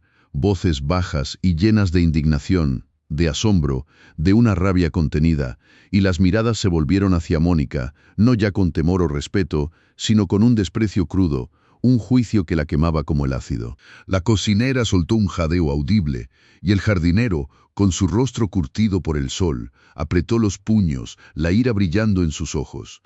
Todos habían visto la verdad, y la verdad, mis amores, es un espejo que no perdona. Don Arturo, que había permanecido inmóvil, observando la escena con una calma aterradora, su rostro pétreo, sin una sola expresión de emoción, finalmente habló, y su voz, al principio, fue un susurro, apenas audible sobre el leve zumbido del proyector. Pero ese susurro tenía el peso de un trueno lejano, la promesa de una tormenta inminente. «Mónica», dijo, y el nombre rodó por su lengua con una frialdad que heló la sangre a todos. «Sal de mi casa, ahora mismo». La voz de don Arturo subió de tono con cada palabra, volviéndose un estruendo que retumbó en las paredes de doble altura, un rugido de decepción y de furia contenida que hizo temblar los candelabros de cristal de Swarovski, un sonido que cortó el aire más afilado que cualquier cuchillo y que penetró en el pecho de Mónica como una estaca de hielo, dejándola sin aliento. «No quiero verte nunca más. No quiero volver a respirar el mismo aire que tú, ni que tu sombra toque un solo centímetro de mi hogar, de este lugar que he construido con el sudor de mi frente y con la honestidad de mi corazón, valores que, claramente, tú no conoces». El último eco de su voz se disipó en un silencio abrupto, cargado de una autoridad inquebrantable. Una sentencia inapelable que dejó a Mónica sin palabras, su boca abierta en un gesto mudo de terror y de incredulidad. Mónica, ese alfiler afilado, ese ser de crueldad vestida de seda, comenzó a retroceder, sus ojos desorbitados, buscando una salida, una negación que no llegaba, un argumento que se le escapaba entre los dedos. El Chanel no, que antes perfumaba su cuerpo, ahora se mezclaba con el olor agrio de su vergüenza, un aroma de derrota que la envolvía como un sudario. Don Arturo, con ese porte que le nacía de su historia, de su origen humilde, de haber construido un imperio a base de esfuerzo y de una ética innegociable, dio un paso adelante, acortando la distancia entre ellos, y su mirada, fija en los ojos vidriosos de Mónica, no dejó lugar a dudas sobre la finalidad de su decisión. «Preferiste destruir, Mónica, preferiste humillar y pisotear la dignidad de una mujer humilde, de una trabajadora honesta, que se parte el lomo cada día limpiando el mármol que tú pisas sin pensarlo dos veces, para ganarse un mísero sueldo, para alimentar a su hijo, para salir adelante a pesar de la tragedia, a pesar del dolor de haber perdido a su amor en un accidente, una tragedia que tú, con tu vida de lujos y superficialidades, jamás entenderías. Preferiste manchar con la calumnia a Elara, una mujer que tiene más valor y más decencia en sus zapatos remendados con alambre que tú en toda tu colección de sandalias Jimmy Choo. Esa es la diferencia entre tú y ella, Mónica. Una tiene la riqueza del espíritu y la otra solo el vacío de la maldad, cubierto con un velo de dinero y joyas que no pueden ocultar la basura que eres por dentro. No puedo tolerar a una persona que disfruta de la crueldad, que se regocija en la desgracia ajena, que es capaz de urdir una trampa tan vil y tan desalmada para una gata, a la que consideras inferior. Mi casa no es un refugio para la maldad, ni para la falsedad, ni para aquellos que creen que el dinero les da el derecho de aniquilar la vida de los demás. Cada palabra de don Arturo era como una punzada directa al corazón podrido de Mónica, desnudando su alma frente a todos, dejando al descubierto su miseria moral. La humillación era tangible, pesada, aplastante, y Mónica sintió cómo se le quemaba la piel, cómo la sangre le ardía en las venas, no de furia, sino de una vergüenza tan profunda que apenas podía respirar. sus pulmones contrayéndose en un espasmo doloroso. Y sin una palabra más, sin un grito, sin dignarse a levantar la voz, don Arturo extendió su mano hacia la puerta principal de la mansión. Mónica, como si una fuerza invisible la empujara, comenzó a caminar hacia la salida. Sus pasos, que en la mañana habían sido tambores de guerra, ahora eran un arrastrar lento y hueco, un eco patético de su derrota. Su figura delgada, antes tan altiva, se encorvó ligeramente, y sus ojos, aún desorbitados, evitaban cualquier contacto visual, fijos en el suelo de mármol que la condenaba. No se le permitió regresar a su suite para recoger sus maletas, ni sus joyas, ni sus cientos de pares de zapatos que valían fortunas.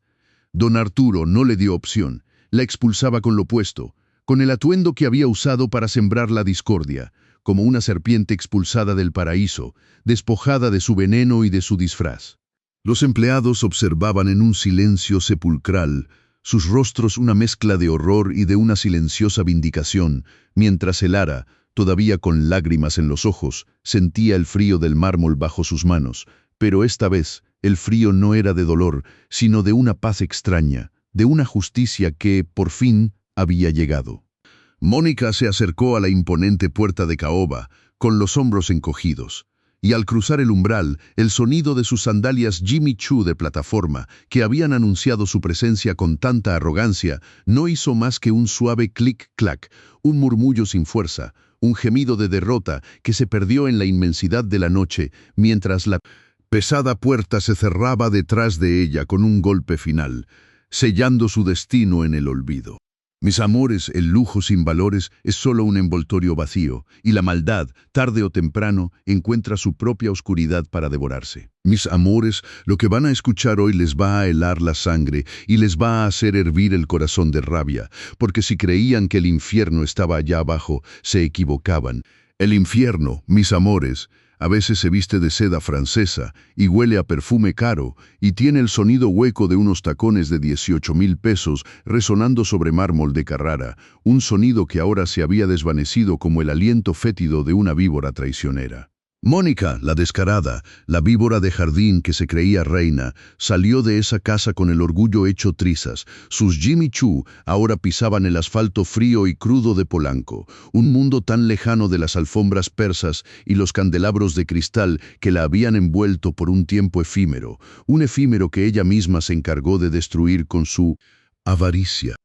El aire nocturno, antes perfumado y sofocante, ahora le picaba en la garganta, un recordatorio helado de su repentina caída. Sus manos, tan acostumbradas a acariciar telas finas y a jugar con botellas de champán y caras, ahora temblaban de rabia y vergüenza, buscando algo a qué aferrarse en el vacío que la rodeaba, pero solo encontraba la rugosa textura del cemento bajo sus delicados dedos enguantados de cuero fino, un contraste tan cruel como su propia existencia. No llevaba ni un bolso, ni un abrigo, ni siquiera la dignidad que creía tener tan arraigada. La habían expulsado como a un perro sarnoso, y en sus ojos desorbitados se reflejaba el pánico de quien se queda desnuda frente al mundo, expuesta en toda su miseria, sin el escudo del dinero que la protegía de la realidad. El silencio que la seguía ahora era más pesado que cualquier vestido de diseñador, y cada crujido de las hojas secas bajo sus pies sonaba como un latigazo, una burla de la fortuna que la había abandonado tan rápido como la había elevado. Y mientras ella se tambaleaba hacia la nada, don Arturo, el hombre de principios firmes como la roca que había labrado su propio imperio, se volvió hacia Elara, la sierva que la envidia había intentado hundir en el lodo. Con un gesto decidido, se acercó a ella, ignorando por completo el impecable traje italiano que ahora se ensuciaba ligeramente con el polvo que ella levantaba al estar de rodillas, ese polvo de la vida real que se aferraba a todo, incluso a la opulencia. Él extendió una mano fuerte y honesta, no para darle una orden, sino para ofrecerle ayuda, para levantarla del suelo de mármol que el dolor había convertido en su cruz. Elara, con las manos aún ardiendo por el cloro y el alma hecha pedazos, levantó la vista, y en los ojos de don Arturo no vio lástima, sino respeto, un respeto que valía más que todas las fortunas del mundo juntas. Él la ayudó a ponerse de pie, y al hacerlo, sus manos, la de él, con el anillo de bodas que tantas veces Elara había visto brillar en la distancia, rozaron las suyas, las de ella, agrietadas, enrojecidas, curtidas por el trabajo honrado, y en ese contacto, en esa simple ayuda física, Elara sintió una corriente de esperanza que le recorrió el cuerpo helado, una promesa de que la justicia, aunque tardía, también podía ser cálida. Don Arturo, con la voz firme pero llena de una genuina disculpa, pronunció palabras que se clavaron en el corazón de Elara como bálsamo. Elara, perdóname. Me has demostrado una fortaleza y una integridad que ni siquiera yo, con toda mi experiencia, había visto antes. Te has enfrentado a la peor de las escorias sin perder tu dignidad. A partir de hoy, tu salario se triplica, tendrás seguro para tu bebé y un contrato que te proteja, porque tú, Elara, vales mucho más que estas paredes y todo lo que hay dentro. En ese instante, un torbellino de alivio recorrió a Elara, una oleada de emociones que amenazaban con desbordarla, pero se mantuvo erguida, sintiendo el peso de sus zapatos remendados con alambre, y por primera vez, ese peso no se sentía como una carga, sino como una corona de dignidad forjada en la adversidad. Y entonces, como un pequeño rayo de sol que rompe las nubes más oscuras, apareció Teo, su Teo, el pequeño Mateo, corriendo desde algún rincón de la mansión donde se había escondido del horror. Corrió hacia ella, sus pequeños brazos rodeándola con una fuerza sorprendente para su corta edad, y sus lágrimas, sí, lágrimas calientes y puras, cayeron sobre el delantal desgastado de Elara, regando la tierra árida de su alma con la dulzura del amor filial. Elara, no te vayas. Sollozó el niño, un grito desgarrador que resonó en el vasto salón, un sonido más potente que los insultos de Mónica, más sincero que cualquier elogio vacío. Elara lo abrazó con todas sus fuerzas, sintiendo el calor de su cuerpo menudo contra el suyo, y supo, con una certeza que nacía de las entrañas, que a pesar de todo el mármol, todo el oro, todo el poder, lo que realmente importaba eran esos abrazos apretados, esas lágrimas compartidas, ese amor que ni el dinero ni la maldad podían comprar o destruir. Detrás de ellos, los otros empleados de la mansión, aquellos que habían sido testigos silenciosos de la crueldad,